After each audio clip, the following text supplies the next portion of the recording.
দিন রক্ষার ঐক্যের আয়াতকে আজকাল অনেকেই দেশ রক্ষার ঐক্যের সাথে জগা খিচুড়ি পাকায়। আর দেশ রক্ষার ঐক্যের কথা বলে বিগত 16 বছর পর্যন্ত আরেক দল দিন রক্ষার ঐক্যের সাথে জগা খিচুড়ি পাকিয়েছিল। এক দলে দেশ রক্ষার ঐক্যকে দিন রক্ষার সাথে জগা খিচুড়ি পাকায়, আরেক দলে দিন রক্ষার ঐক্যকে দেশ রক্ষার ঐক্যের সাথে জগা খিচুড়ি পাকায়। দুটো দলের মতলব খারাপ।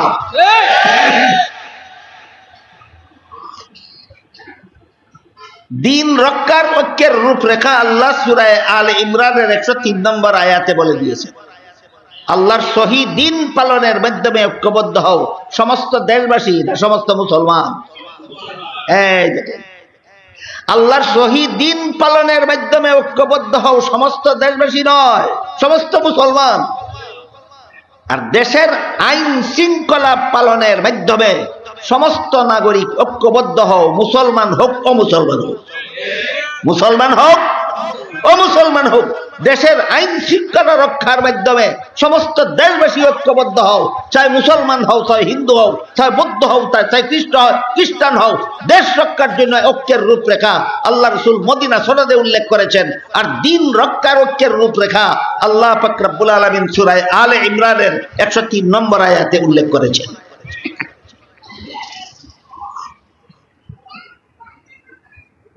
কাজে একটাকে আরেকটার বেলায় ফিট করে দিলে, একটাকে আরেকটার বেলায় ফিট করে দিলে শান্তি রক্ষা হবে না অশান্তির সাগরে হাবুডুবে খেতে হবে? অশান্তির সাগরে হাবুডুবে খেতে হবে। দিন রক্ষার ঐক্যের রূপরেখা আলাদা। আল্লাহ যা সূরা আলে ইমরানের 103 নম্বর আয়াতে উল্লেখ করে দিয়েছেন। দেশ রক্ষার ঐক্যের রূপরেখা আলাদা, যা রাসূল ঐতিহাসিক মদিনা সনদে উল্লেখ করে দিয়েছে। এখন যদি কেউ আল্লাহর সহি দিন পালনে ঐক্যবদ্ধ হয় না, যেমন ধরেন সাদিয়ানি গ্রুপ সমস্ত নবীগণকে বেগুনাহ মানতে রাজি না, আপনাদের দাওয়াত দেয়, বলে আল্লাহ কোরআনে বলেছেন মুসলমান ঐক্যবদ্ধ হও। কি বলবেন তাদেরকে? তোমাদের মতো ভ্রান্ত মতবাদ পালনের মাধ্যমে আল্লাহ মুসলমানকে ঐক্যবদ্ধ হতে বলেননি। ইসলামের সহি মতবাদ পালনের মাধ্যমে আল্লাহ মুসলমানকে ঐক্যবদ্ধ হতে বলেছে। কাজী যারা ইসলামের নামে ভ্রান্ত মতবাদ পোষণ করে, এদের মুখে ইসলামী ঐক্যের স্লোগান অশুভনীয়। এদের মুখে ইসলামী ঐক্যের কথা শোভা পায় না। একমাত্র তাদের মুখে ইসলামী ঐক্যের কথা শোভা পায় যারা আল্লাহর সহি দিন পালনে বদ্ধপরিকর। তাই আল্লাহ আপনাদের আমাদের সবাইকে দেশ রক্ষার জন্য মদিনা সনদের আলোকে ঐক্যবদ্ধ হওয়ার আর দিন রক্ষার জন্য কোরআনের আলোকে ঐক্যবদ্ধ হওয়ার সৌভাগ্য দান করুন। সবাই বলুন আমিন। সুবহানা রাব্বিকা রাব্বিল ইজ্জাতি আম্মা ইয়াসিফুনা ওয়া সালামুন আলাল মুরসালিন ওয়ালহামদুলিল্লাহি রাব্বিল আলামিন।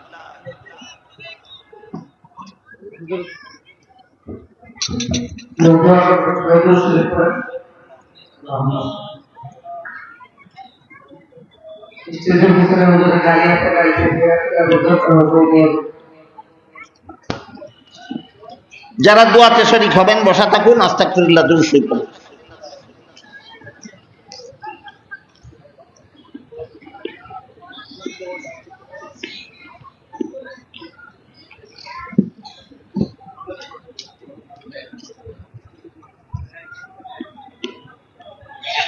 اللهم صل على سيدنا ونبينا مولانا محمد وعلى آله وصحبه وبارك وسلم كما تحب وترضى عدد ما تحب وترضى.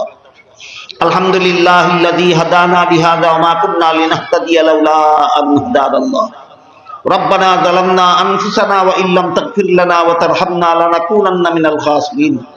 ربنا آتنا في الدنيا حسنة وفي الآخرة حسنة وقنا عذاب النار. يا الله মুবারক তাফসীরুল কোরআন মাহফিলকে কবুল আর মঞ্জুর করুন। ইয়া আল্লাহ এই রাসূলে আমাদের জিন্দেগানকে হেদায়েত করুন। সমস্ত মুমিন মুসলমান মুর্দেগানকে নাজাত দান করুন। ইয়া আল্লাহ বিভিন্ন আয়াতের তাফসীর প্রসঙ্গে এখানে যা কিছু আলোচনা হলো আমাদের বুঝার এবং জীবনে পালন করার আমল করার তৌফিক দান করুন। ইয়া আল্লাহ আমার কাছে যারা যত রকমের দোয়ার দরখাস্ত করেছেন প্রত্যেকের নেক দোয়াকে কবুল মঞ্জুর করুন।